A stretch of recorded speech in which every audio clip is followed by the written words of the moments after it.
pasar la lista. Entonces, para dar inicio a esta sesión voy a pasar la lista de los comisionados y luego de ello vamos a hacer una pequeña presentación para mostrarle cuáles son los lineamientos de esta reunión y qué es lo que esperamos obtener como resultado, ¿ya? Entonces, Bernardino Fuentes. Presente. Gracias, Bernardino. Felipe Tapia. Presente. Miriam Estivil. Presente. Muchas gracias. Doctora Carmen Elwin. Presente. Gracias, doctora. El doctor Carlos Becerra no está presente, pero él se excusó porque tenía una hora al médico. El doctor fue operado, me comentaba hace 2 semanas, por eso hoy no puede estar en esta sesión. Doctor Pablo Vial. ¿El doctor se desconectó? No, está conectado. Parece que está hablando por teléfono, pero está ahí. Ah, ya, está aquí. Sí, lo vemos. Doctor Juan Francisco Cabello. Presente. Gracias, doctor. Y la doctora Carmen Nadal. Presente. Buenos días. Buenos días, gracias, Buenos días. doctora. Gloria Ramírez no está. Y la doctora Elizabeth Cabello tampoco está. La doctora Elizabeth Cabello mandó una carta ahora. ¿Hoy? Ahora me acaba de llegar, que dice que tiene los problemas resueltos y quiere incorporarse a la comisión. Ya. No sé si le podemos mandar el link. Pero ella lo tenía. Igualmente, Tamara, ¿tú lo puedes reenviar para ver Sí, si yo se lo reenvío. En todo caso, ya lo tiene en su correo y en la citación, pero se lo reenvío al tiro. Sí, porque no como acaba de llegar el mail. no la hemos voy a revisar. sacado de las citaciones porque no nos había llegado su renuncia formal. Entendíamos que ella estaba en este proceso de definir si renunciaba o no, y al parecer se resolvió según lo que nos comentaba Felipe. Sí. Entonces, vamos a compartir la pantalla. Para la sesión de hoy día tenemos varias cosas.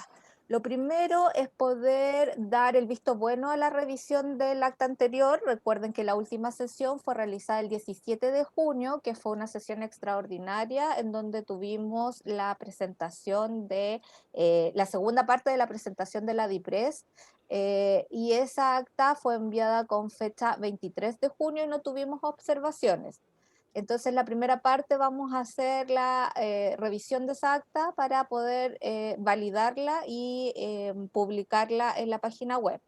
Lo segundo que queremos ver hoy día es el reporte de la mesa de ética y conflicto de interés. Nosotros ya terminamos el trabajo de esa mesa de trabajo y tenemos algunos documentos que son documentos propuestas para las recomendaciones que se deben hacer.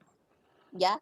La tercera parte es la reporte de la mesa de indicadores y como cuarto tenemos los varios en donde tenemos que informarles de la nominación de la doctora Carmen Nadal, tenemos que informarle de la renuncia de la señora Jimena Barros, tenemos que informarle que estuvimos en una presentación en la Comisión de Salud de la Cámara de Diputados. Además, tenemos que definir la construcción del documento de recomendaciones que ya nosotros habíamos determinado que en julio íbamos a empezar con su construcción para entregarla en el mes de octubre, y la próxima sesión que estaría agendada para el día 12 de agosto. Como Felipe está subrogando a Camila, a mí me gustaría, Felipe, saber si te parece que partamos con los varios o en el orden que tenemos asignado en la presentación. Yo creo que por una cuestión de tiempo dejemos los varios para el final Parece. y te cedo, por supuesto, la dirección de esta reunión a ti en lo que sea necesario. Ok, muchas gracias, Felipe. Entonces, primero que nada, quiero saber si alguien tiene observaciones del acta anterior, que fue el acta del día 17 de junio, en donde se mostró la segunda parte de la presentación de la Dirección de Presupuestos respecto de la disponibilidad del fondo de la ley. No llegaron comentarios por correo. Exactamente. ¿Hay alguien que tenga algún comentario sobre el acta anterior? Se da por aprobada entonces. Entonces damos por aprobada el acta anterior y en conjunto con la grabación de esta sesión va a ser publicada en la página web en el link que ustedes ya conocen, ¿ya? Voy a, para contarles lo que hemos trabajado respecto de la mesa de ética y conflictos de interés, tenemos una pequeña presentación. Básicamente comentarles que esta mesa estaba compuesta por Bernardino Fuentes, Felipe Tapia, el doctor Pablo Vial, el doctor Juan Francisco Cabello, el doctor Rodrigo Salinas, que si bien es cierto no es comisionado, es asesor de la Comisión Ciudadana de Vigilancia y Control, la doctora Carmen Nadal, la doctora Adela Contreras, quien les habla, Esteban Vergara y Sebastián Millar desde la perspectiva jurídica, ¿ya? Básicamente, nosotros identificamos al minuto de empezar a trabajar en esta mesa de ética y conflicto de interés en que existían varias líneas del conflicto de interés, el que podía ser respecto de los médicos tratantes, respecto del registro de la plataforma y el conflicto de interés que se podía presentar desde las agrupaciones de pacientes.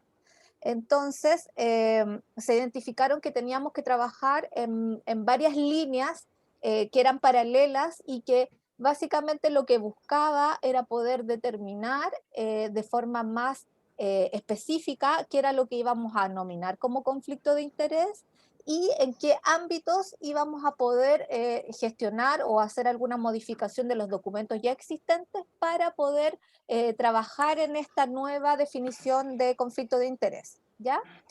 Entonces hicimos varias recomendaciones, que estas fueron las que fueron presentadas en diciembre del año pasado, en donde se determinaba que íbamos a trabajar o que la propuesta era presentar o sugerir un nuevo documento de conflicto de interés para confirmar de los médicos tratantes, de los participantes de la comisión de recomendación priorizada, para los participantes del comité de expertos de elaboración de protocolo y para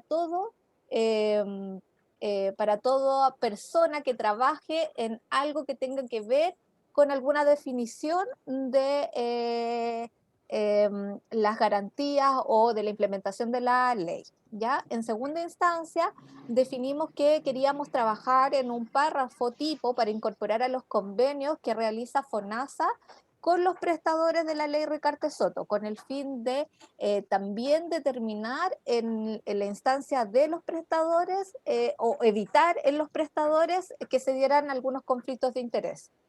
¿Ya? También queríamos presentar un párrafo modificatorio respecto de los criterios de conformación e incorporación de agrupaciones de pacientes al registro MinSal. ¿Ya? Esto básicamente porque determinamos o a raíz de los comentarios y de la información aportada desde las mismas agrupaciones de pacientes, se identificó que existían algunas de las agrupaciones que estaban registradas en nuestro registro que básicamente no tienen pacientes y que están conformadas más bien de forma un poco liviana, por así decirlo. Entonces, lo que buscábamos con este párrafo es poder determinar que efectivamente las agrupaciones de pacientes sí representen a pacientes, ¿ya? En base a eso, también sugerimos en esta oportunidad era hacer una revisión de las agrupaciones de pacientes vigentes con el fin de poder actualizar este registro, considerando que además una de las cosas que habíamos detectado era que habían algunas agrupaciones de pacientes que fueron incorporadas durante el año 2016, 2017 y que a la fecha ya no se encuentran vigentes, porque por motivos de las mismas agrupaciones, muchas de ellas ya no perdieron la conformación o se adhirieron a otras agrupaciones. ¿Ya? Además, presentar una tipificación que detalle las conductas que podrían ser incorporadas como conflicto de interés. Esto era algo que salió muchas veces en la reunión porque básicamente hablábamos de conflicto de interés, pero no todos teníamos la misma noción de lo que era el conflicto de interés y la documentación legal que respalda actualmente esta tipificación es un poco amplia y da para que todos podamos pensar formas distintas de lo que es el conflicto de interés. Y lo último era sugerir una modificación en la ley de fármacos 2 para la inclusión de transferencias a agrupaciones de pacientes, que era esto, transferencias de fondo. Ustedes aquí pueden ver lo que se realizó y las dos que están en proceso y en propuesta, básicamente el tema de revisar las agrupaciones de pacientes, porque necesitamos tener el documento anterior validado para poder hacer esa revisión, y la modificación de la ley de fármacos 2, porque ustedes saben que eso tiene que ver más allá de lo que podemos trabajar en este tema, pero lo dejamos como propuesta y está Sebastián y el doctor Rodrigo Salinas, que iban a trabajar en este hito, al tanto de que se puede seguir trabajando en esta información, ¿ya? Entonces, como yo les mencionaba, trabajamos primero en un documento de conflicto de interés general, ¿ya?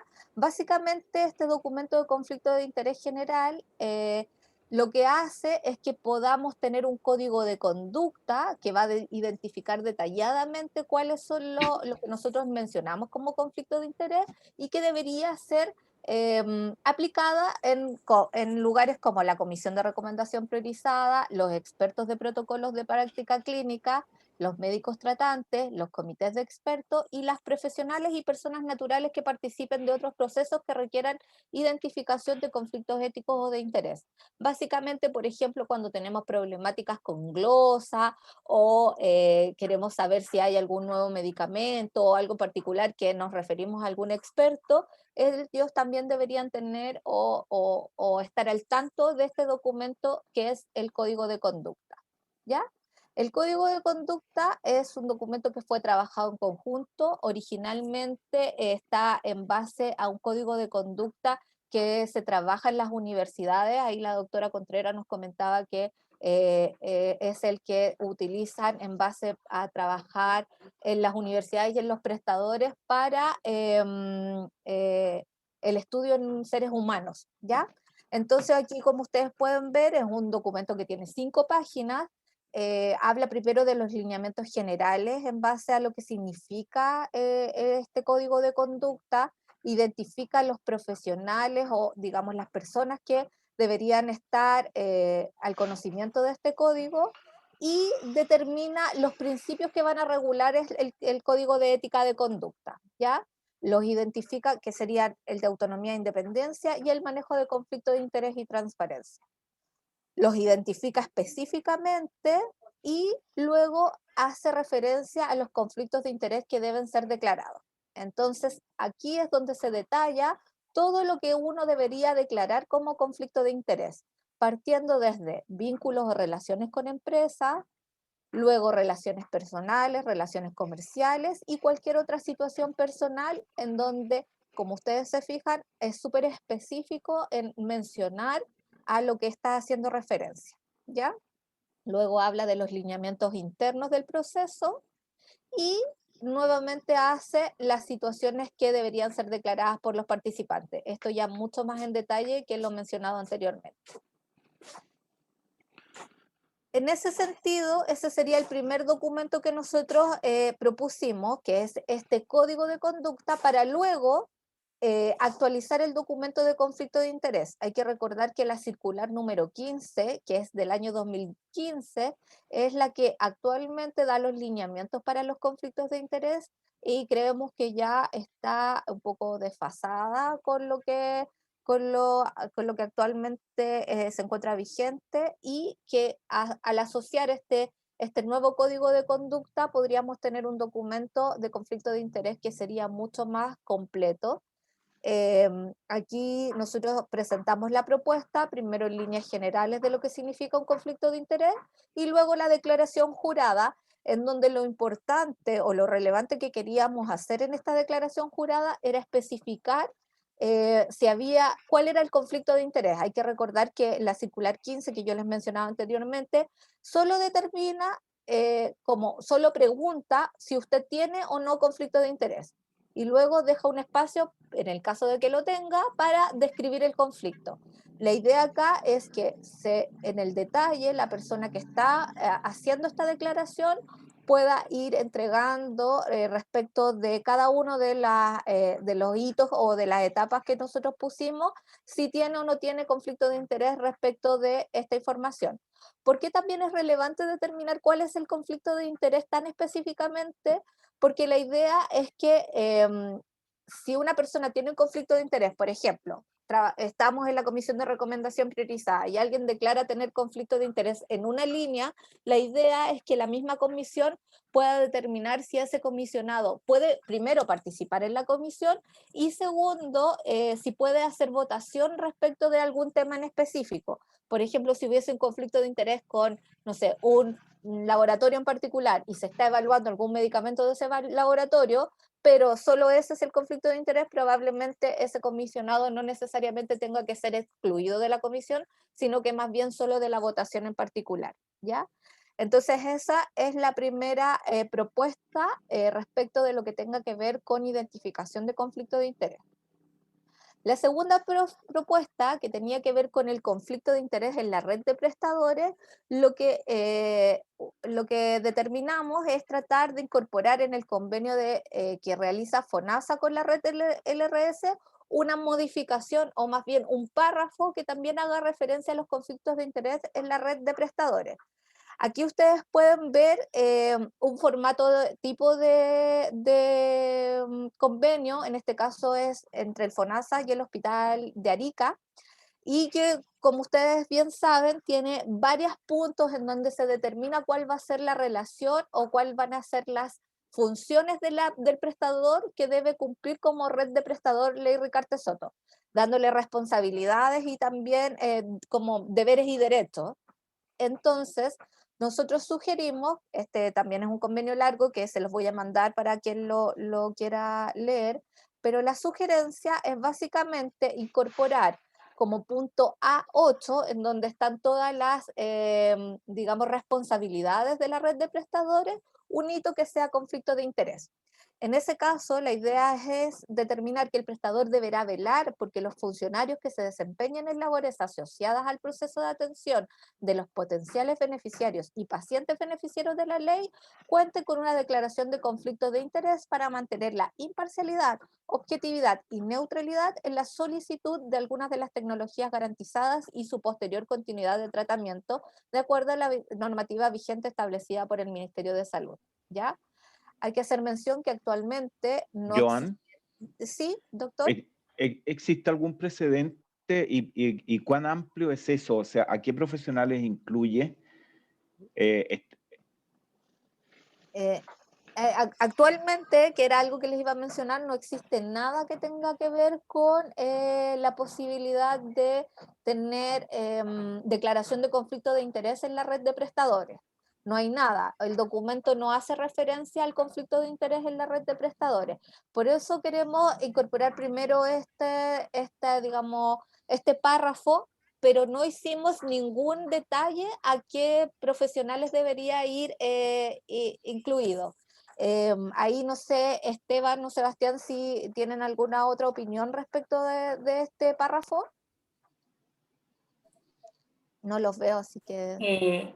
Yo por mi parte no tengo ninguna otra objeción al respecto, porque en verdad, como se trata finalmente de una modificación que se establecería en los convenios entre comillas tienen suficiente flexibilidad y modificarlos para incorporar este tipo de medidas me parece que no contraviene nada, digamos, en la medida que las garantías de la ley permanezcan incólumes, entonces no habría un problema. Evidentemente, quizás los prestadores podrían generar algún tipo de presentación, algún tipo de observación, finalmente, si es que procede o no procede este tipo de regulación que, entre comillas, digamos, es más innovadora, pero en rigor no habría problema porque en definitiva se establece como una obligación de deber general y no una carga excesiva o algo que en donde se inhabilite o se cree algún tipo de inhabilidad. Es que ahí sí sería un problema. Claro. Sí, no, yo estoy de acuerdo con eso, a lo que te preguntaba, que en general en los prestadores como que participa mucha gente en la atención de los pacientes, entonces a lo mejor habría que, no sé, por lo menos que se haya discutido acá que son las personas que tienen algún grado de autoridad en la toma de decisiones. Claro. como acotarlo. Sí, a mí me parece súper bien la opinión, la observación del doctor Vial. Lo vamos a incorporar, doctor, en la propuesta que enviemos. Igualmente, yo siempre les hago mención de esto, recordar que estas son solo recomendaciones. Básicamente no sabemos si estas recomendaciones van a ser aceptadas, pero en el caso de que sí lo sean, tenemos que enviarlas lo más completa posible, así que vamos a tomar su observación, doctor, y lo vamos a incorporar en el informe que se les envíe, ¿ya? Ya, gracias. Esteban, ¿tú querías decir algo? No, solamente complementar que esto, si bien es una recomendación, los convenios son realizados por FONASA, por lo tanto, nosotros tenemos que pedirles a FONASA que incorporen esto dentro de sus convenios con los prestadores. Y también recalcar o reforzar lo que había comentado antes, que esto finalmente es una declaración, ya no va a modificar en el fondo la participación de un profesional dentro del proceso de postulación o del proceso de atención de un paciente. Sin embargo, se entiende que esto es parte también como del buen proceso que debe ser llevado a cabo con respecto a los intereses que tiene cada uno de los profesionales que se desempeñan también en la red. No es excluyente para la participación, pero sí constituye una obligación para el proceso de atención de estos pacientes, considerando que son tecnologías de alto costo. Solo eso. Gracias, Esteban. Pero sí, a mí, yo creo que estamos todos de acuerdo con detallar y especificar lo que mencionaba el doctor Vial, y lo vamos a dejar dentro del acta y también la modificación que se les va a enviar, ¿ya?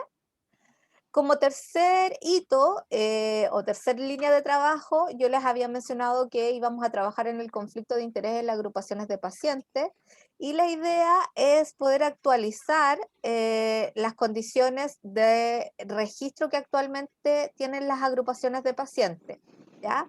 En este caso, ustedes saben que el decreto 91 es el que regula las agrupaciones de pacientes, y la idea es poder incorporar dentro de los antecedentes que deben acompañar para acreditar la concurrencia de que son agrupaciones de pacientes, es adjuntar un listado de personas, aquí lo tengo en amarillo por si acaso, adjuntar un listado de personas que formen parte de la asociación o agrupación, identificando quiénes son pacientes y quiénes son familiares y amigos.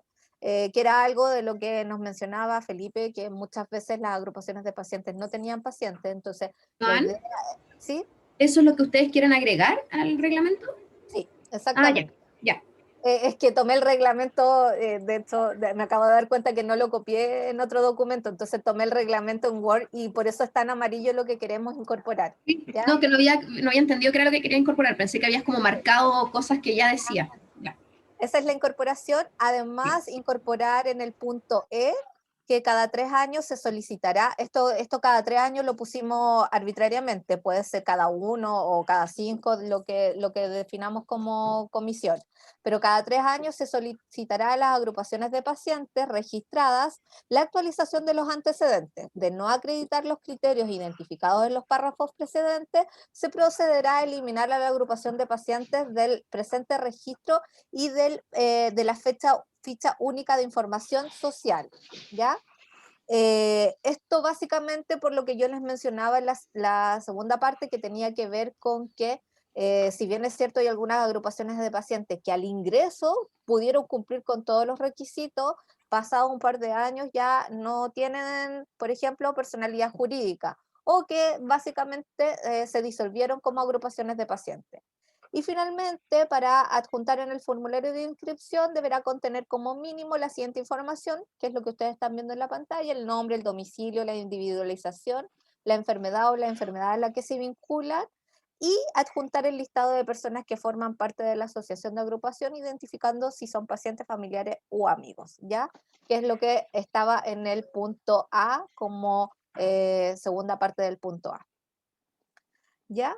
Esto lo que llevaría es actualizar este decreto 91, que también es del año 2015 y que nos permitiría tener un control mayor respecto de la actualización de los conflictos de interés en las agrupaciones de pacientes. Eso es lo que tenemos respecto de la Comisión de Ética y Conflictos de Interés. A mí lo que me da la sensación de que deberíamos seguir trabajando es que les vamos a hacer llegar a la comisión todos los documentos para que todos la puedan revisar y luego de ello ya hacerlo parte del documento final de recomendaciones en el que tenemos que empezar a trabajar. Joan, ¿Sí, Tamara? yo tengo una sugerencia para el tema de las agrupaciones, dado que entiendo que sea el 3 años, pero sería bueno como ligarlo al momento en que se va a tener que conformar la Comisión Ciudadana de Vigilancia y Control, porque en ese momento donde las comisiones tienen que votar y tienen que presentar a sus postulantes y tienen que ser postulantes de las agrupaciones que están aceptadas o que están vigentes, etcétera. Entonces, a lo mejor en vez de ponerlo cada 3 años, podría ser como cada vez que se vaya, no sé, 6 meses antes del proceso de elección o de la conformación, que vaya como Estoy de acuerdo con eso. a ese proceso. Sí, también me parece. Lo dejamos como observación y lo incorporamos en el documento final, me parece. Perdón, como agregado de información, la ficha única que menciona ahí es una ficha que se ocupa en todas partes, es balance, memoria y historia de la organización. O sea, no es que sea un instrumento tremendamente complejo, es solamente lo que pide el Ministerio de Justicia por la ley 20.500 de las organizaciones, que también nosotros tengamos a vista. Básicamente una de las mejores formas de saber si una organización de pacientes existe es ver las reuniones. Las organizaciones de pacientes que existen, tenemos reuniones con pacientes. Entonces, en la memoria es muy fácil ver si es un grupo de 2 personas que se está juntando o un grupo gigantesco de personas, pero enfermedades con gran cantidad de enfermos, o de enfermedades muy chiquititas, en donde hay 4 o 5 personas que conforman todos los pacientes de Chile, ¿cierto?, que formaron esa organización y podemos identificarlos. Es por eso lo importante de la memoria. Felipe, por favor. Me parece bien lo que dice Felipe, porque eso quizás, y aprovecho de consultar a Sebastián sobre el manejo de datos de ese listado que vamos a tener que enviar a las agrupaciones de pacientes, que vamos a enviar datos de los pacientes, nombre, RUC quizás, ¿no afectaría ahí un poco la privacidad de datos? Y en cambio, como lo plantea quizás Felipe, con el hecho de presentar una memoria en donde haya documentación, reuniones, fotos, acreditando de que sí se trabaja con agrupaciones de pacientes, podría quedar exenta de enviar ese listado de pacientes que quizás comprometería la privacidad de los pacientes. Pero sí habría que demostrar, como dice Felipe, con las reuniones, ¿cierto? Y también quizás con la memoria, que sí se trabaja con pacientes. Perdón, antes de que conteste Sebastián, solo para aclararle a Bernardino, yo estoy de acuerdo con las dos cosas. O sea, yo creo que hay que presentar que si tiene paciente integrado a la organización y además la memoria. Sí, a nosotros como fundación no nos afecta tampoco de presentar quizás la base de datos, pero en la parte legal y formal, ¿cómo afectaría? Por eso la pregunta a Sebastián, si es que afecta, o cómo hacerlo. A ver, ya, está bien. Lo que pasa es que actualmente, entre comillas, los organismos públicos están autorizados por ley a poder tratar, o sea, a poder almacenar información, a poder tratar datos personales con fines específicos y evidentemente bajo todos los recuerdos que se requieran para no darle otro destino que el que, digamos, naturalmente tú tengas a través de la reglamentación. Quizás lo que habría que buscar, me parece a mí, es una forma, un protocolo o algo que permita, digamos, establecer la mayor cantidad, la mayor digamos, intensidad de esa privacidad o de confidencialidad. Y me parece a mí que, por ejemplo, podría trabajarse con, y digo eso en términos generales, con archivos encriptados a los que solo tenga acceso las personas en particular, para estos efectos. Y una vez que eso se compruebe, esos archivos se destruyen. Podría hacerse de esa forma, entonces, de manera que para todos, digamos, que el proceso se hizo, se verificó, los funcionarios que, entre comillas, están dentro del proceso de validación de esos datos, participaron, lo vieron y después se destruyen esos archivos y no pasaría nada. Yo creo que quizás sería una fórmula de poder proteger ambas y conciliar ambos intereses. Me parece bien, entonces las dos partes, como dice Felipe, aplican, tanto el listado como en este caso la memoria. Podemos preguntarlo a nuestro referente de TIC, porque yo sé, a nosotros nos llega la notificación de que se inscribió, que hay una solicitud de registro, y desde TIC nos mandan los datos, o sea, nosotros no tenemos acceso a los resultados, a la fuente de datos del formulario, TIC nos manda así como una extracción y nos manda los documentos que adjuntó la agrupación. Entonces a lo mejor con ellos habría que ver si podemos generar alguna barrera más de seguridad en la base de datos o en el formulario online. Sí, yo estoy de acuerdo con la aprehensión de Bernardino, en el sentido de que si uno le pone como condición de que tenga pacientes, eso va a ser algo que haya que documentar. Y esa documentación hay que revisarla bien, o sea, que uno tenga que mandar una documentación de que alguien realmente es un paciente que sufre de tal condición, tiene que revisarse bien de la legalidad de esa exigencia, porque obviamente que se está solicitando datos que son confidenciales o que son privados, podríamos decir. Claro, nosotros en particular en la fundación tenemos una ficha en donde están todos los datos del paciente, está su diagnóstico y además tiene una firma a pie del documento que autoriza usar los datos para fines de estadística o de la misión de la fundación. Así que en ese caso creo que no habría problema, pero habría Ese que puede ser un hacer resguardo, un tipo claro. de protocolo para aquello. Claro. Yo creo que todas las organizaciones tenemos que tener ese protocolo, así nos han informado cada médico con el que trabajamos de tener la autorización del paciente. Entonces creo que la doctora Aylwin quiere comentar algo. Sí, quería, bueno, en primer lugar comentar que me parece un excelente documento, creo que se han incorporado todas las aristas, digamos, que hay que considerar. Tengo una pregunta por ignorante. ¿A qué se refiere eso que se estaría solicitando para la, ¿cómo se llama esto? La ley de fármacos 2? Fondos, algo para los pacientes, no estoy familiarizada con ese concepto. Sí, a ver, primero, no sé si Sebastián o Bernardino, veo que los dos querían hablar para No, Sebastián. responder a la doctora Aylwin y Sebastián. Y segundo, el doctor Cabello tiene levantada la manito, así que terminando Sebastián, vamos con el doctor Cabello. No, yo no quería hablar. No. Pero Directo, puedes entonces. contarnos, pues. Pero Nada más lo de la... ¿Se refieren al tema de la pregunta doctoral? Ya, perfecto.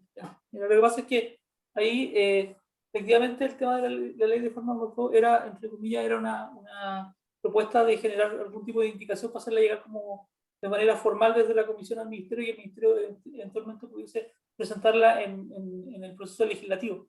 Pero ahí, de lo que recuerdo, digamos, estoy un poco desactualizado en torno a las discusiones que se han tenido las últimas semanas porque estuve de vacaciones, entonces, digamos, no agarré, digamos, el último actualización del tema, pero tenía que ver básicamente con poder generar algún tipo de indicación que regulara el tema de los aportes que se generan en torno a las agrupaciones de pacientes y cómo eso se le da transparencia en el sistema, porque actualmente, en definitiva, esa situación se encuentra en regulación o en un vacío normativo, y por tanto es necesario abordarlo y a nosotros nos compete porque, digamos, en el caso de la Comisión de Vigilancia Ciudadana y Control, tiene una importante labor la agrupación de pacientes y por tanto vamos a generar el tema de las agrupaciones que, entre comillas, no tienen pacientes, que básicamente son una forma de a veces hacer lobby dentro del proceso. Eso hay que tratar de transparentarlo y evidentemente en el proceso de la ley de fármacos 2, esa indicación podría prosperar y sería algo interesante que la comisión genere, digamos, para una mejor, digamos, para que se nutra de mejor forma ese proyecto de ley. Okay. Exactamente, Gracias. era en esa línea iba la referencia. Yo recuerdo que comentamos en la mesa de trabajo que efectivamente habían algunas agrupaciones de pacientes que recibían recursos, pero que no existía en ninguna parte qué recursos estaban recibiendo. Entonces eso también puede generar un conflicto de interés en instancias como de decisión, en donde, por lo menos en nuestro caso, las agrupaciones de pacientes sí tienen injerencia, como es en esta comisión, y cómo es la comisión de recomendación priorizada. Entonces, la idea era poder transparentar eso. ¿Ya, doctora? Doctor Cabello, usted tiene la manera. Sí, no, un poco para comentar nomás que todo lo que discutimos a nivel de la mesa de ética tiene una lógica de la transparencia y la rendición de cuentas, y desde esa lógica, la verdad es que los temores respecto a la privacidad de los datos no debería existir. O sea, aquí no se trata de de que haya un registro de cada paciente con su RUT, su foto y sus exámenes que apoyen el diagnóstico.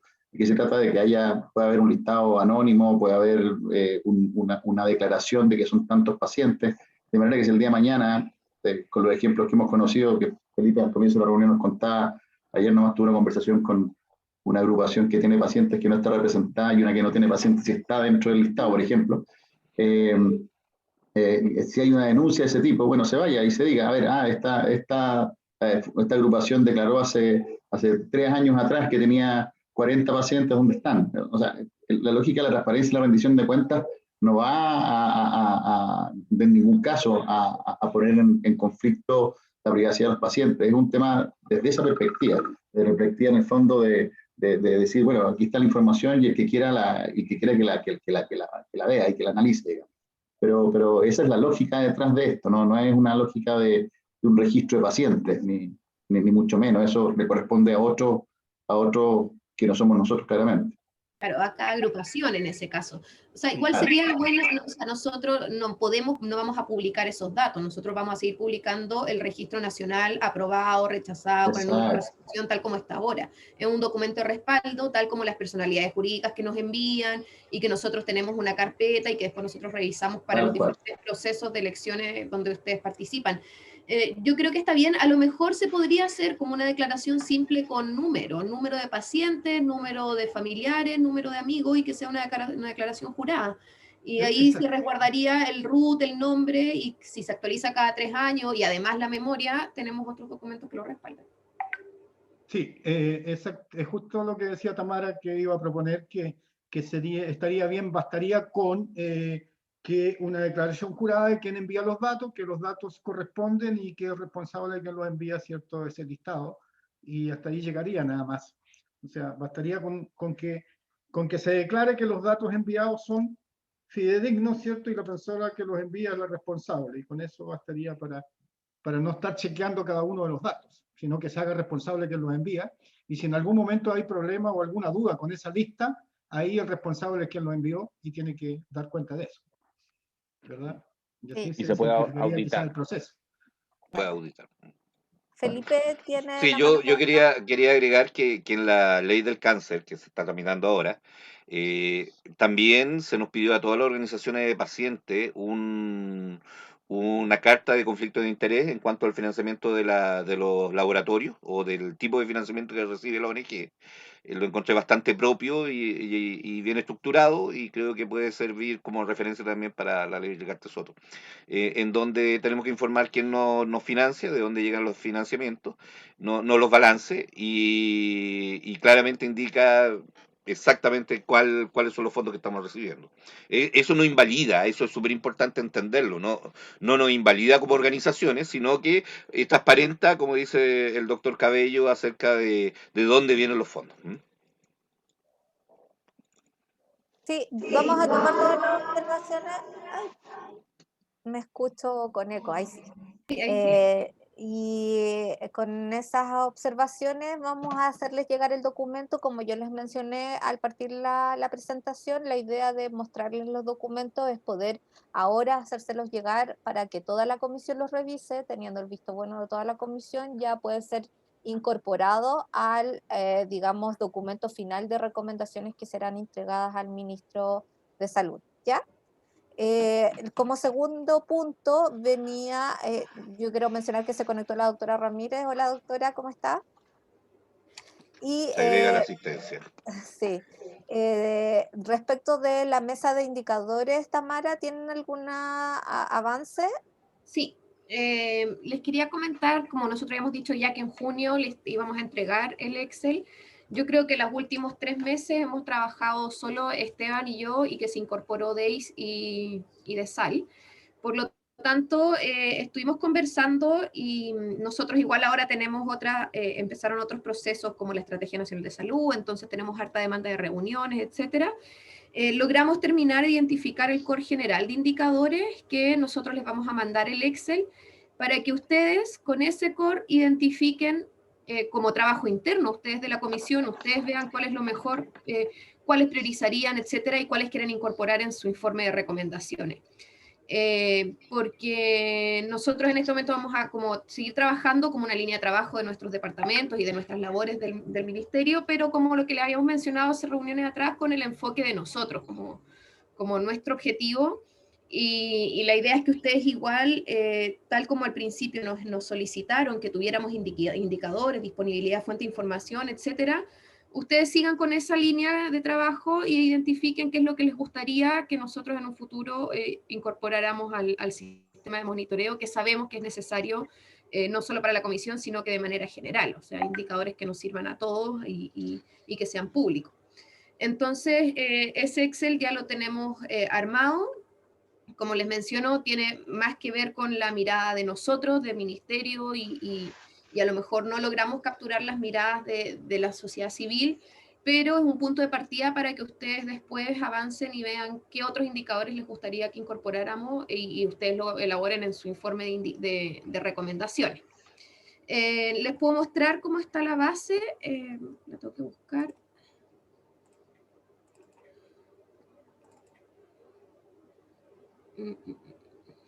Mientras Tamara busca el documento, te dice co-host también, pero también creo que tiene que ver con lo que mencionaba un poco anteriormente, respecto de que vamos a hablar, voy a comunicarme con Camila para poder enviar un correo a todos los comisionados para recordarles la importancia de participar en las reuniones y la responsabilidad que uno adquiere cuando es parte de una de las mesas de trabajo, porque las mesas de trabajo están conformadas con la idea de que todas las miradas estén representadas.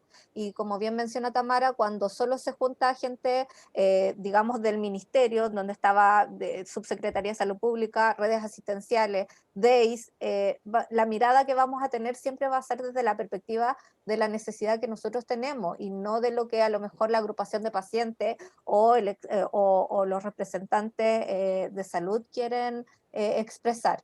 Esteban, ¿tú tienes la mano levantada? Sí, mira, es como un poquito... ha sido bastante desesperanzador el trabajo de la comisión o de esta mesa de indicadores. De verdad, en algunas reuniones hemos sido solamente la Tamara y yo, después se incorporó la gente de DEIS, con quienes empezamos a trabajar y a validar muchas de estas cosas de esta matriz, principalmente la Tamara, que es quien ha sido la secretaria ejecutiva de esa mesa. Pero yo quiero hacer hincapié en lo que comentó Sebastián al principio, y es que nosotros, al menos durante las últimas 2 reuniones, hemos insistido en la necesidad de participación de los comisionados en esta mesa de la comisión. Por lo tanto, yo reitero la necesidad de que al menos, bueno, Felipe como vicepresidente o presidente subrogante, pueda insistir el trabajo de los comisionados, porque si no esto no va a funcionar. Y los que van a quedar mal no vamos a ser nosotros. O en el peor de los casos, después cuando se pidan los datos, no vamos a alcanzar a tenerlos. No vamos a alcanzar o sea, ustedes no los van a alcanzar a tener, no los van a alcanzar a analizar. Por lo tanto, es bastante importante que ustedes también insistan en la importancia de esto, más allá de lo que pueda realizar Joan o Tamara como secretarias ejecutivas de la reunión, de esta mesa, de esta comisión, perdón, sino que también como un tema de responsabilidad para lo que ustedes forman parte, porque esto es importante. Nosotros estamos evaluando con esto de qué forma se ha implementado la ley. Nosotros, de hecho, en el trabajo que estamos haciendo, que comentó Tamara con respecto al proceso, nuestro proceso de evaluación, estamos ocupando casi estos mismos indicadores. Entonces, finalmente, es solamente recalcar la importancia de la participación tanto en la comisión como en las mesas que se vayan creando para poder tener un resultado que uno después pueda decir, sabes que vale la pena esta comisión, porque esta comisión no funciona en ningún otro problema de salud, en ninguna otra garantía o en ninguna otra ley de salud, para no perder en el fondo el objetivo o el espíritu que tiene esta comisión. Solo eso. Claro, como les mencionaba, nosotros ahora vamos a suspender las reuniones de indicadores, dado las otras cargas que tenemos. O sea, vamos a seguir trabajando en paralelo, como en nuestros tiempos y todo, pero teníamos reuniones cada 2 semanas, ya que terminamos el core de indicadores general, que era nuestro objetivo. Y nos quedaría revisar los indicadores por patología y cuáles serían nuestras propuestas. Entonces, tenemos las dimensiones, tenemos el nombre del indicador, la operacionalización, cuál es la fuente de datos, quién sería el responsable del reporte del indicador y que es responsable también de la fuente de datos, cuál es la disponibilidad de la información, la periodicidad del indicador y cuál es la desagregación. En la columna I agregué los votos, cuántos votos tiene cada indicador sobre las 33 agrupaciones de pacientes que participaron en la encuesta. Hay algunos que no fueron evaluados, pero es porque se fueron incorporando después, en base a las conversaciones de las reuniones y de algunas observaciones también de la comisión.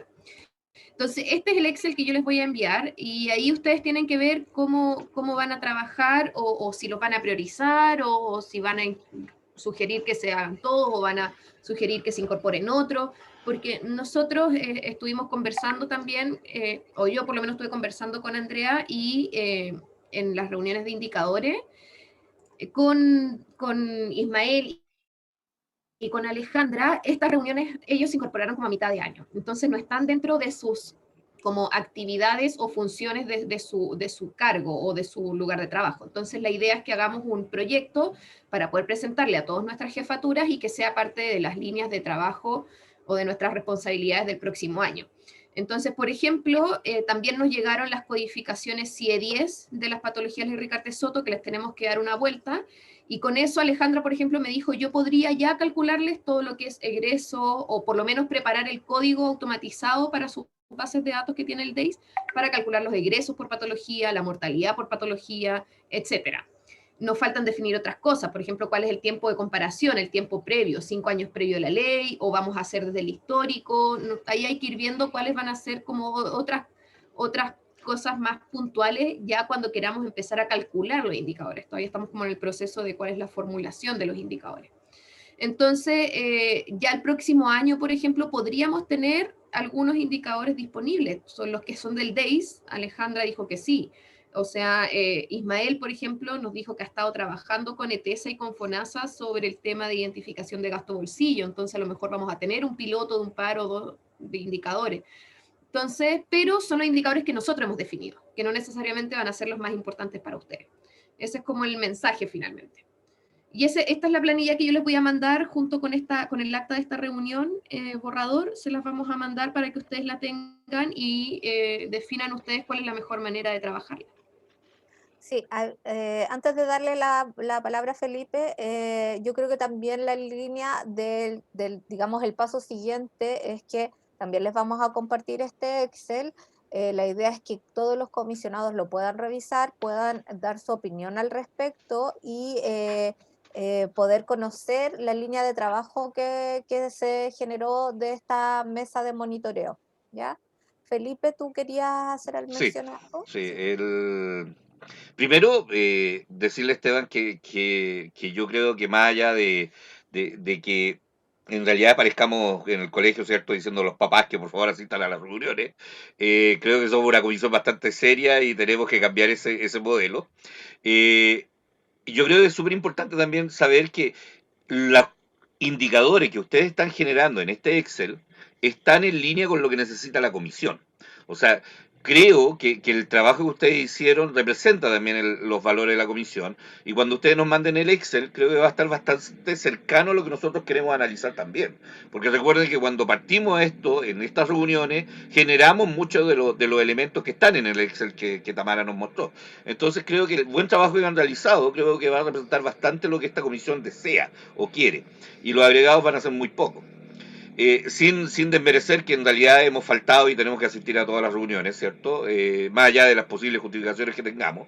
Pero creo que los indicadores están sobre lo que nosotros necesitamos. Entonces, queremos revisar los Excel muy bien y determinar también cuáles fueron las respuestas de las organizaciones de pacientes, porque también vamos a saber en esa respuesta cuál es el interés de la comunidad, ¿cierto? De la sociedad acerca de qué es más interesante revisar. Sí, así que gracias Esteban y Tamara por el trabajo.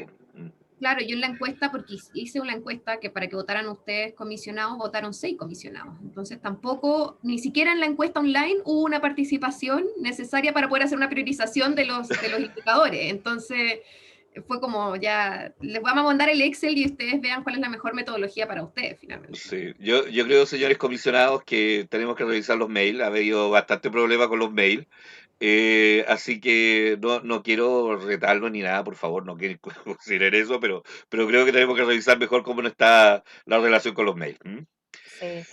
Lamentablemente en este minuto es la única vía de comunicación que tenemos, no podríamos citarlos a todos y decir revisemos uno por uno. Entonces el compromiso y la idea es que si nosotros les enviamos la información de ambas mesas de trabajo, la puedan revisar, puedan leer, puedan dar su opinión y puedan darnos sus observaciones, que como ustedes pueden ver son súper relevantes desde la perspectiva de que a veces uno está trabajando en el detalle y se queda con la mirada de lo que cada uno representa, y si no están todos representados, lamentablemente no va a salir lo que pensamos o lo que queremos que salga de esta comisión, que son recomendaciones que nos dejen a todos tranquilos, desde todas las miradas.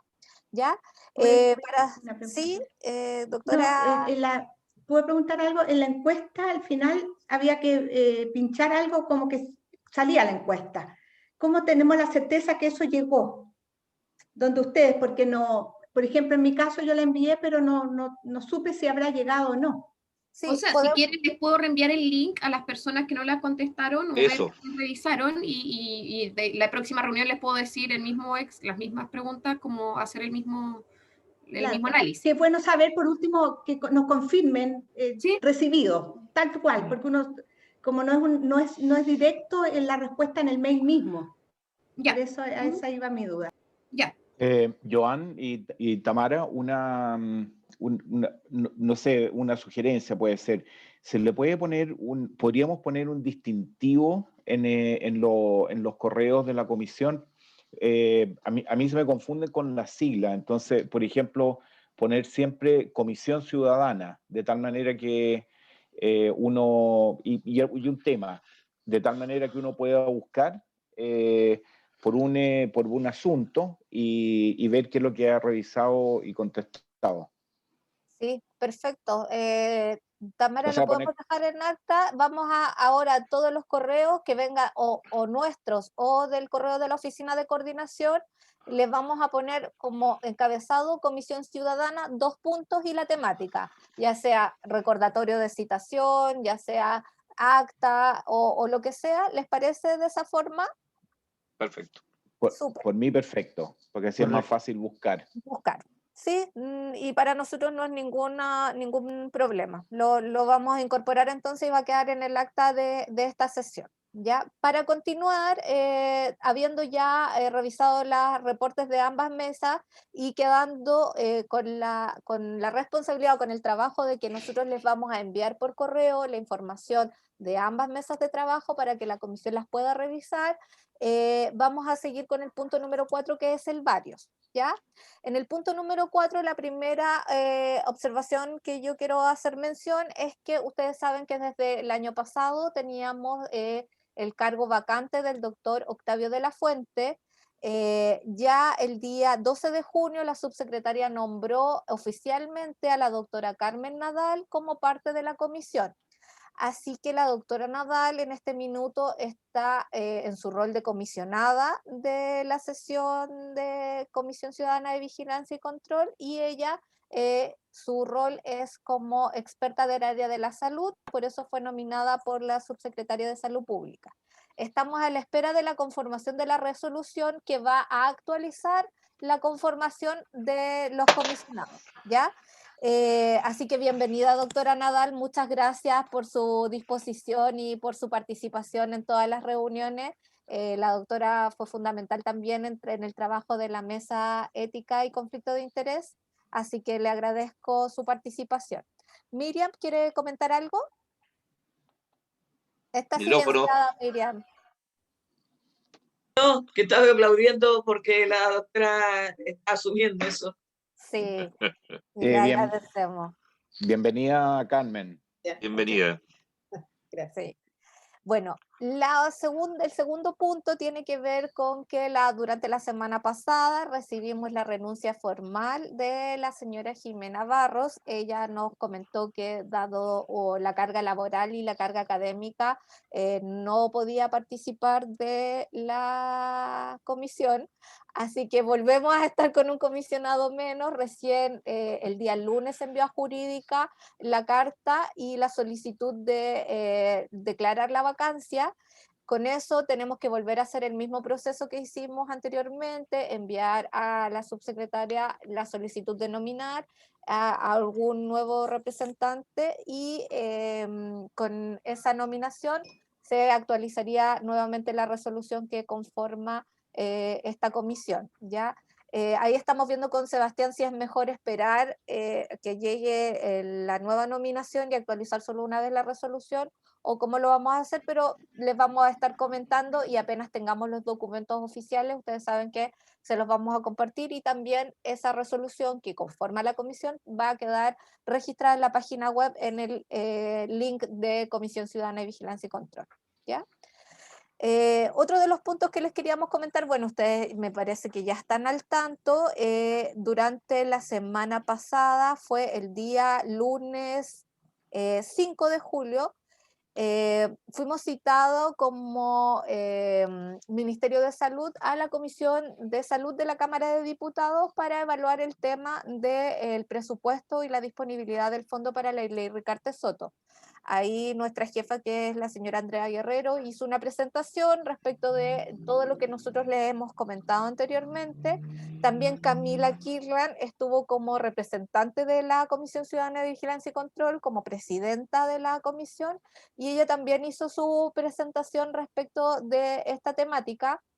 La verdad es que las dos presentaciones iban muy en la misma línea. Básicamente se notó el trabajo que hemos tenido en conjunto y que la preocupación que tenemos tanto como Ministerio de Salud como Comisión Ciudadana de Vigilancia y Control respecto de cómo se va a seguir dando la incorporación de nuevas garantías al decreto.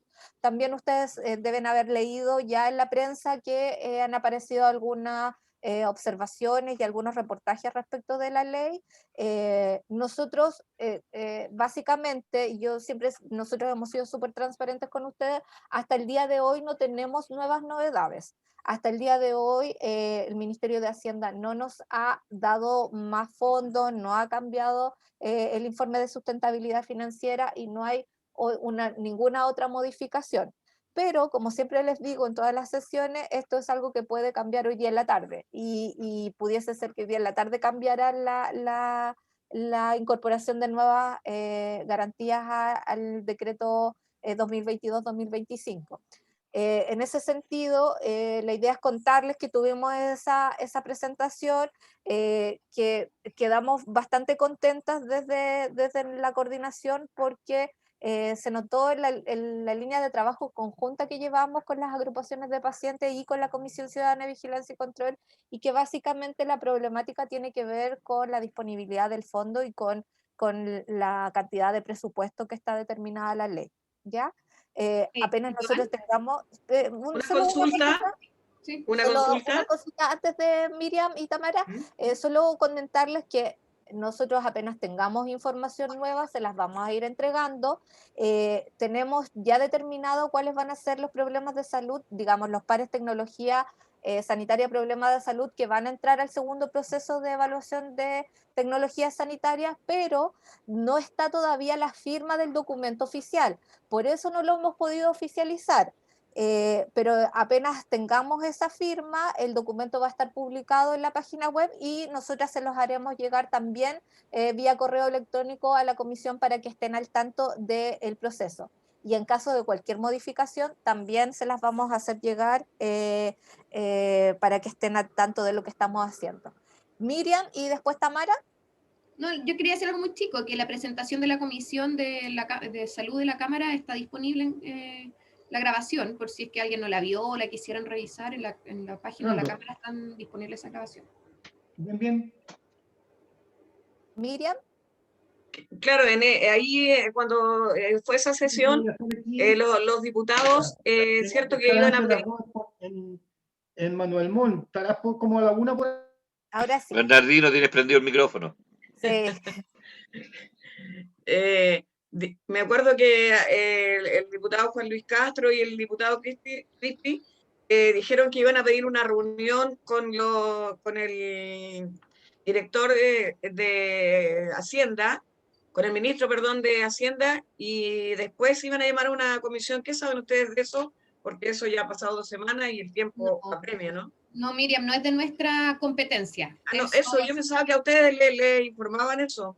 No, No, lamentablemente. eso es parte de la mesa de salud, de la comisión de salud. Ellos ven sus tiempos, sus planificaciones. O sea, nosotros nos invitaron, nosotros fuimos, pero de ahí nosotros no interferimos en su agenda o si cumplieron o no cumplieron, eso es de y otra consulta, ¿cuándo empieza a funcionar la comisión de recomendación priorizada? Bueno, ahí, Miriam, hay que tener claro que el proceso está determinado en la ley y que identifica que luego de la publicación de los informes de evaluación científica de la evidencia, recién comienzan las sesiones de la Comisión de Recomendación Priorizada. Todavía no parte el proceso de evaluación científica de la evidencia. Ya determinaron cuáles van a entrar a ese proceso, pero no se ha hecho, y ustedes saben que es un proceso largo porque se evalúan varios aspectos. Tiene que ver con la implementación en la red, tiene que ver con presupuesto, tiene que ver con la efectividad. Entonces son varios hitos lo que se evalúan para estos pares tecnología de salud, tecnología de problemas de salud, y luego de ello va a sesionar la comisión. Nosotras creemos que esto va a ocurrir a principios del próximo año. Pero es algo tentativo, como yo les menciono, recién estamos en este proceso y cuando ya se formalice los pares que van a ser evaluados, vamos a actualizar la carta GAN y con esa actualización también se las vamos a mostrar para que ustedes vean cuáles van a ser los plazos del proceso completo. ¿Ya? Ya pregunto porque me han preguntado eso y yo no sabía qué respuesta dar.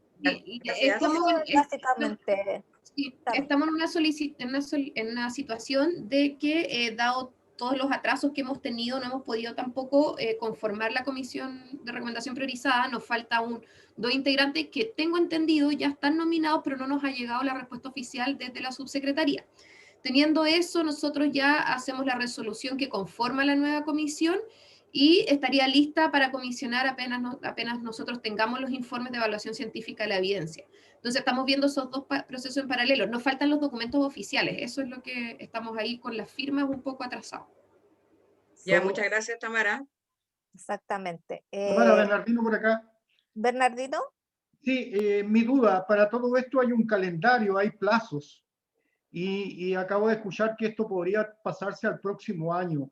¿Es posible que todo este proceso se pase al próximo año y en este año no se cumpla con los calendarios que están establecidos para todo esto? Sí, Bernardino, hay que pensar que el decreto que está vigente actualmente está vigente hasta julio del 2022, ¿ya?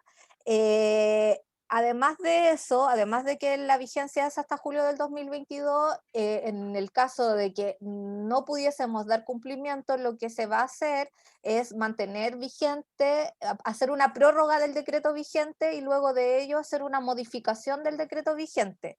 Como yo les menciono, todo esto es tentativo porque apenas tengamos la información oficial, vamos a actualizar la carta GAN del proceso y se las vamos a compartir. Pero en este minuto, básicamente lo que sabemos es que vamos a iniciar el proceso de evaluación científica de la evidencia con 22 pares de tecnología de salud, problema de salud, y que teniendo esa información vamos a poder determinar plazos y con esos plazos poder comentárselos a ustedes para que también estén al tanto. Perfecto. Entonces el inicio de este proceso de las 22 tecnologías solo dependen de una firma nada más. Exactamente, ¿verdad? Sí. Ya.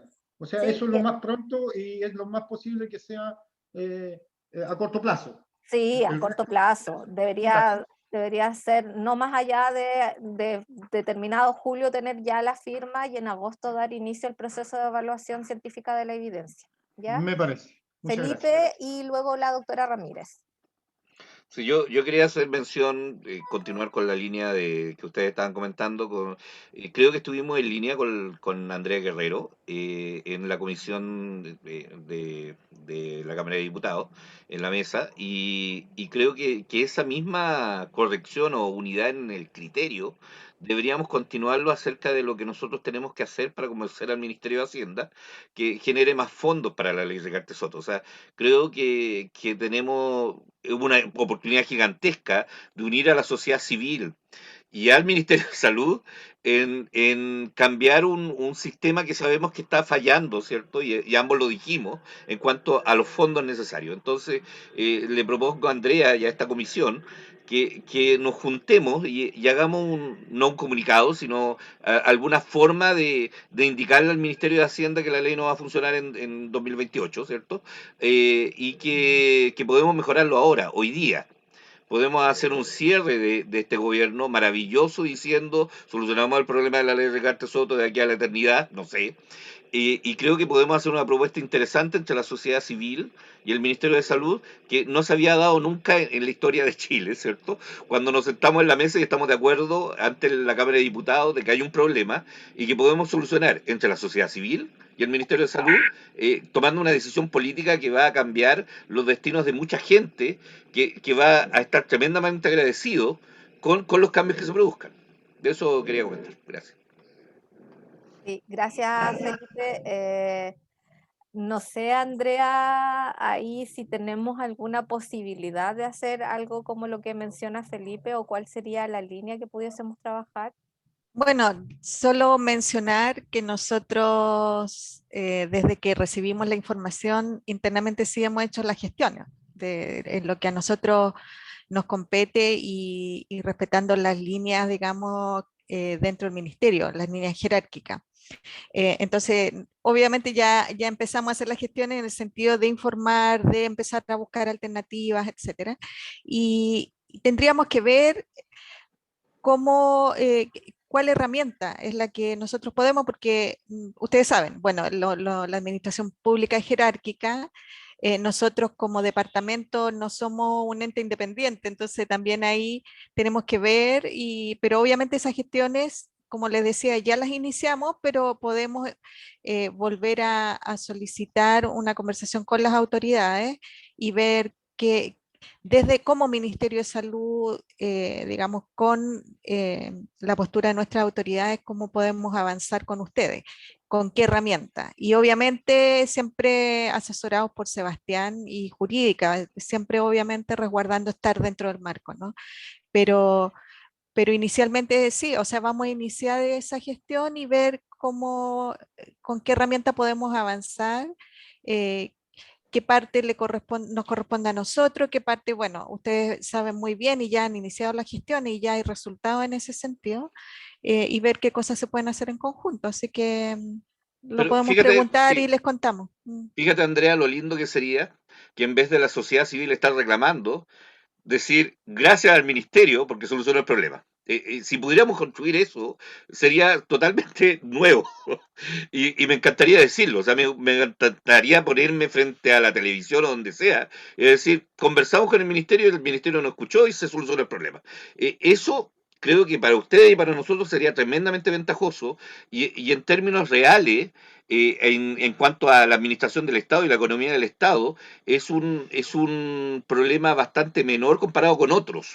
Entonces, creo que el apoyo que la sociedad civil podemos dar al gobierno con el simple hecho de solucionar este problema puede ser gigantesco para ustedes, en mi opinión. En esa misma sí, estoy de acuerdo. En esa misma línea, Andrea, Felipe, creo que como hay un tema jerárquico en toda institución y en el Ministerio de Salud también, yo creo que es el momento de que nos reunamos o solicitemos una reunión con la subsecretaria para que ella nos apoye en este proceso, porque si empezamos a evaluar la jerarquía vamos a demorarnos mucho. Entonces yo creo que es bueno pedir, solicitar en algún momento, reunirlos con la subsecretaria y plantearle este tema para ver caso podemos trabajar sociedad civil y ministerio para poder, en este caso, concientizar a Hacienda que es necesario ya avanzar en un fondo y una nueva forma de construir un fondo para la ley Recarte Soto de aquí en adelante. Entonces, con el apoyo de la subsecretaria y hablando directamente con esta comisión, podríamos avanzar. ¿Qué les parece si en algún momento intentamos que la la subsecretaria esté presente en esta comisión sería relevante para avanzar, porque de lo contrario vamos a quedarnos esperando que Hacienda en algún momento diga, bueno, vamos a entregarle más fondos a Ricardo Soto, y eso yo creo que solo no va a ocurrir. Tiene que ser solicitado por el ente que corresponde, en este caso creo que el Ministerio de Salud y la sociedad civil. En ese sentido, como ustedes mencionaron en la última sesión, y como nosotros les respondimos, está en la división jurídica. Nosotros hicimos la consulta respecto de si se podía invitar tanto al ministro de Salud como al ministro de Hacienda. Eso está todavía en consulta. Ustedes saben que nosotros hacemos todo por documentación oficial, así que estamos a la espera de esa respuesta.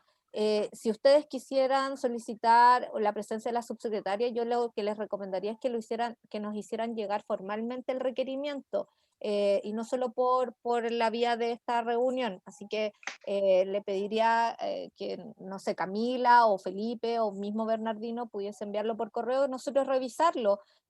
Como ustedes bien dicen, la idea es poder seguir trabajando en conjunto, y yo creo que básicamente tanto la sociedad civil como la comisión como el Ministerio de Salud, hablando desde la perspectiva de nuestras unidades de las que representamos, estamos en la misma línea, queremos resolverlo, queremos que ojalá se pudieran incorporar todos los problemas de salud. De hecho, cuando lo conversamos y vemos cuántas son las solicitudes que llegan para incorporar garantías a la ley Ricardo Soto, es sorprendente el número de requerimientos que hay. Entonces, también es nuestra línea y también es nuestra idea poder trabajar en ese sentido, ¿ya?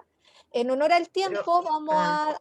Pero solo, no salgo por Joan. un poquito, totalmente de acuerdo con lo que se ha dicho, pero aquí nosotros vamos contra el tiempo. Imagínense, en la reunión pasada dijeron que iban a ver si podían invitar a los ministros, entonces va pasando otro mes y otro mes. Yo creo que aquí las cosas hay que apurarlas un poquito, si no, finalmente va a pasar el tiempo y no vamos a resolver nada. Porque para nosotros, como agrupaciones de pacientes que representamos a mucha gente, porque aquí ya vemos cuatro personas de la sociedad civil, pero no somos cuatro, detrás de nosotros hay miles de personas esperanzadas, esperando, y que nosotros somos la cara visible de esas agrupaciones. Tenemos que darle una respuesta y decirle en lo que estamos, y como le mencionó, que todavía no nos dan una respuesta. O sea, para la gente que representamos es difícil decirle eso si no hay una respuesta concreta. Entonces, yo les pido a ustedes, yo sé que ustedes están en la otra vereda, ¿cierto?, del ministerio, nosotros estamos acá, que somos los afectados, pero que ustedes también, a lo mejor, yo no digo que no hagan el trabajo ni nada, pero apurar un poquito las cosas para saber en qué estamos y qué va a pasar, porque igual ustedes dicen que va a suceder, que va a ser pronto, pero imagínate, en el mes ya estamos en julio, y que esto ya debería estar resuelto y todavía no pasa nada, y puede pasar tal vez al próximo julio y vamos a estar en lo mismo. Entonces yo creo que ojalá esto se pueda apurar, solamente eso. Miriam, la doctora Ramírez está hace rato con la mano levantada, pero quiero hacer una reflexión respecto a lo que dice Miriam y que también la dijo Pablo, el doctor Vial, en la última o la antepenúltima reunión, cuando desde IPRES nos hicieron la presentación. Esto es la realidad ahora, de que no tendríamos fondo el 2028, o sea, estamos hablando de 5 años más. Tenemos un gap de tiempo, un espacio de tiempo para resolverlo. Y la realidad de que no ha habido fondo, o de que han tenido que prorrogar decretos, o de que hay decretos modificatorios, ha pasado en otras leyes con otro financiamiento. Entonces, yo creo que no hay que tener un ánimo tan desesperanzador. Obviamente, una ley nueva, y uno esperaría que pudieran entrar todos los pacientes y poder tener todas las tecnologías, etcétera, etcétera.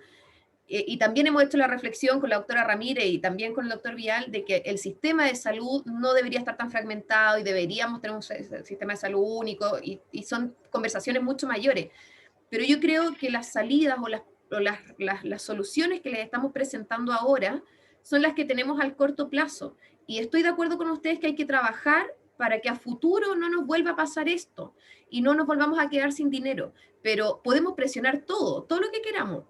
pero la realidad es que lo más probable es que no nos digan o saquen de debajo así otros 100.000 millones de pesos. O sea, es difícil. Yo creo que hay que trabajar en una propuesta de aumentar el fondo, de cómo podemos mejorar la eficiencia del fondo, etcétera. Y eso no se da en un mes. Eso es un trabajo mucho mayor, porque además no es solo de nosotros. Hacienda es nuestra caja. O sea, Hacienda es que nos tiene que decir si es posible, si es factible, o sea, inclusive cuando hemos querido hacer, por ejemplo, convenios de compra,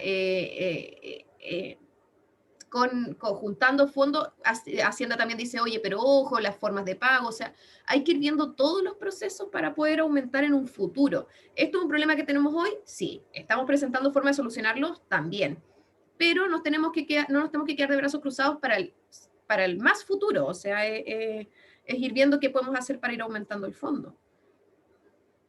Gracias, Bueno, antes de darle la palabra a la doctora Ramírez, solo decir que de verdad que nosotros lo entendemos y de verdad que estamos haciendo todas las gestiones que bueno, a Andrea todos los días le mandamos correo y Andrea también hace la gestión para arriba, pero hay que entender que dada la contingencia actual también ha quedado de lado muchas de las otras temáticas. Básicamente, actualmente el tema de la pandemia, la vacunación ha sido lo que ha primado respecto de las decisiones prioritarias. Entonces, por eso los tiempos se han ido acotando, alargando, pero en el fondo ustedes tienen que saber que sí los entendemos, que sí estamos en la misma línea del trabajo que están planteando y que vamos a hacer todo lo que esté desde nuestra perspectiva posible para poder dar cuenta de los requerimientos de la comisión. ¿Ya? Doctora Ramírez. Gracias, Joan.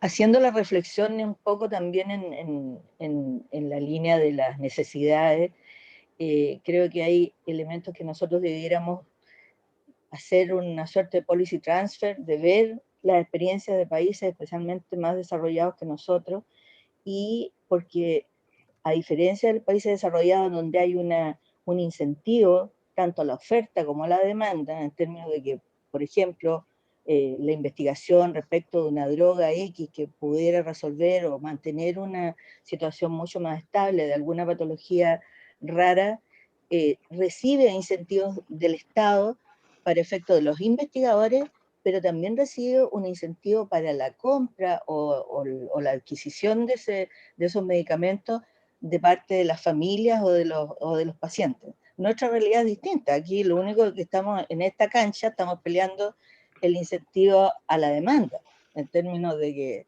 que alguna forma de colaboración del Estado, y ustedes ven aquí la discusión que tenemos del presupuesto, etcétera, etcétera. Entonces, al respecto yo quería consultarles o dejar en la mesa la idea de poder hacer un registro formal, oficial, que no podrá ser acotado, habrá que hacer un previo requisito, digamos, para poder inscribir algo que en la medida que pasa el tiempo, ya sea porque los marcadores genéticos están mejorando y podemos sensibilizar más una enfermedad, o porque ya la efectividad de la terapia se hace más asequible, o por las razones que sean, pero tener un registro legal de cuáles son las patologías o las enfermedades raras, especialmente que le aquejan a este país, porque sucede que eso es absolutamente variable de un país a otro. Ahí influyen no solamente la genómica, sino que otras variables también. Entonces, allí ya le podríamos colaborar a Hacienda con la carga de enfermedad que esta situación genera.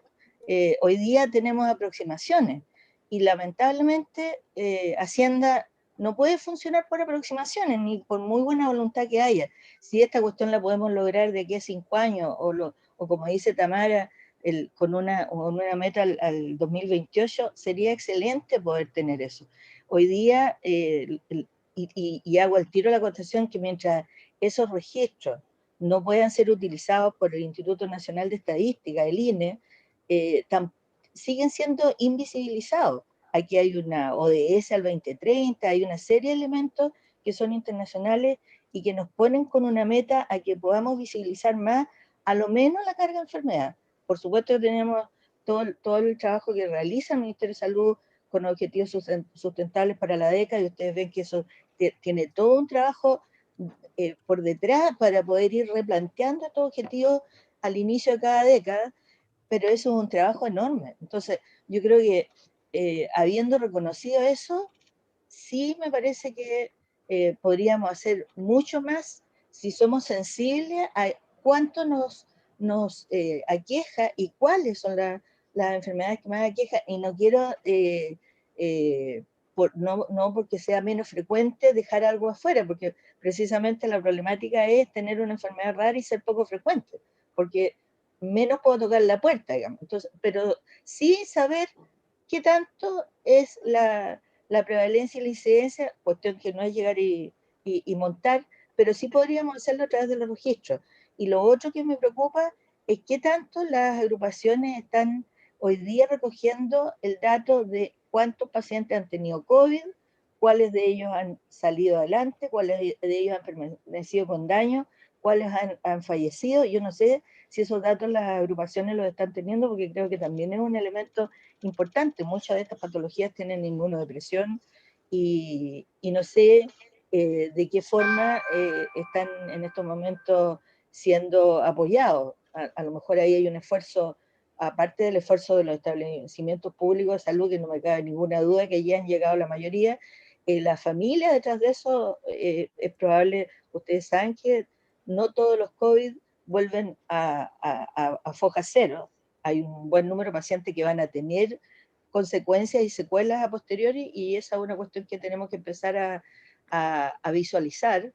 Europa ya está en condiciones de empezar a echar a andar una serie de medidas para tratar de rehabilitar al máximo las condiciones de los pacientes que han quedado con daño, ya sea respiratorio, de salud mental, de osteomuscular. Piensen que después de 2 semanas de ventilación, de conectarse a un ventilador mecánico, tenemos a pacientes que definitivamente han tenido que retomar la marcha. Ahí hay un grupo de apoyo terapéutico tremendo que no supera. Así que no solo priorizar, yo creo que ese registro nos daría un gran apoyo para efectos de Hacienda. Me estoy tratando de poner en los zapatos de Hacienda dentro de la década y ojalá dentro del quinquenio. Eso. Gracias, doctora. Sí, comparto su idea y su propuesta de determinar la carga de enfermedad. Creo que es algo que es un trabajo que tenemos que hacer y que es algo que nosotros podemos proponer, pero sí no es a corto plazo, como usted bien mencionaba. Pero va a quedar en el acta y como propuesta se lo agradecemos, doctora. Respecto de lo que sigue como dentro del punto de varios, hay que pensar que tenemos que ver cómo vamos a seguir la construcción del documento de recomendaciones. Como yo bien les mencionaba anteriormente, yo creo que la línea es que ahora les enviemos la documentación de ambas mesas de trabajo, que los comisionados puedan revisar la información y que en la próxima sesión veamos todas las observaciones que ustedes nos puedan enviar y ya determinemos el formato para el documento de recomendaciones. La próxima sesión sería el 12 de agosto. No sé qué les parece, si alguien tiene alguna otra observación o algún otro comentario al respecto. ¿No? Joan, solamente ¿Sí, una doctor? cosa en relación a lo que decía la doctora Ramírez, que si hay interés de conocer qué es lo que ha pasado con los pacientes que son beneficiarios de la ley Ricarte Soto con respecto al COVID, eso no es muy difícil de hacer. Se necesita un listado con los RUTs para ver quiénes, cuántos casos han habido, cuántas hospitalizaciones, cuántos UCI, cuántos ventilados y cuántos fallecidos. Eso se puede hacer, pero no es tan difícil porque lo hemos hecho en ese ejercicio con otro set de datos, pero tiene que haber una determinación o no sé quién decide si eso es apropiado hacerlo. Yo creo que si quieren hacerlo tienen que definir cuál es el fin de eso. Claro. O sea, no, nosotros podemos hacer el cruce, pero ¿de qué les va a servir? No sé, que hubieron 300 pacientes con COVID. Claro. No sé, y no, tampoco entiendo muy bien cómo eso se podría traducir en una presión para Hacienda, porque ellos ya son beneficiarios, ya tienen su cobertura garantizada.